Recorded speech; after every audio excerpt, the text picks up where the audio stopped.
Is the world now relying too much on export, import, the trade of food across borders? And that is a vulnerability. Oh, it sure is. The trade wars that have occurred between the U.S. and China have involved food in a number of cases, and that have created a lot of trouble within our own country, and I imagine in China as well. And so these import and export issues need to be worked out. International bodies need to come together. There needs to be tighter global governance over these things, and a more thoughtful way of addressing import and export issues in order to address the food insecurity that's so rampant now. Yeah, but the problem is the world governance is what is lacking. That's why we are so worried about whether we can still import food from elsewhere. Yeah, my own belief is that this needs to be dealt with at the highest levels of government. And if the heads of state could come together and see that that the food system is so interlocking and that all countries could benefit from a sensible group of policies, then maybe you could create some global governance where it doesn't exist now. Right. Well, this is Professor Fan. Yeah, as economists, we feel very proud. The COVID-19 really began to spread to the world sometimes in February, March, and April. And immediately the economists begin to form a group to discuss the looming crisis. So we knew that the trade ban or export bans could be a real issue. So we began to write articles in different media, and we begin to contact the UN organizations, and we begin to write blogs and so on.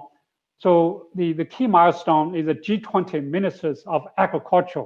They together issued a statement and to ban, not just to ban, to discourage the countries not to use export ban as a way to secure their own food supply. So that really helped.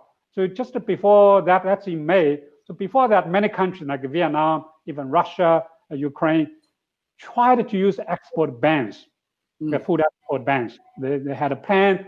Some countries already executed some bans, but because of the global pressure, these countries begin to relax or begin to, abolish the export bans. This is something really shows we can work together to some of the global challenges, global the risks we are all facing.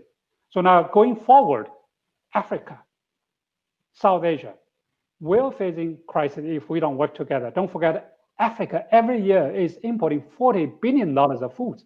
If the whole supply chain is disrupted, whether it's domestic or international, where do they get $40 billion of foods? If they don't get that, then lots of people will go hungry.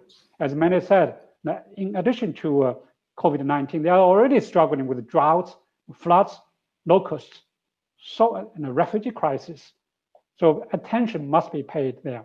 Professor, Asia, do you think the disruptions are just temporary, or they could probably stay? Because people worry this kind of economic nationalism will become a trend as people are worried about their own economic security and food security.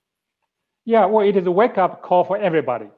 For Africa, for South Asian countries, they will think how they can secure their food supply during crisis. Whether it's a trade war, whether it's a pandemic, whether it's climate change, I think it is a wake-up call. It's not necessarily bad. I think they must rethink of a global food system we must have to make sure that, yes, trade remains open, because trade will make sure that we can consume, fruits or foods from every part of the world, not just in my neighboring, let's say, farms. So that's a good part of the trade. But on the other hand, we must make sure that if some sort of shocks come, we have a way to deal with it. Trade should remain open, supply chains should continue to work, and poor people must have social protection, whether it's income, whether it's a cash transfer, whether it's a food assistance programs, particularly school feeding program. They must continue to work, to run.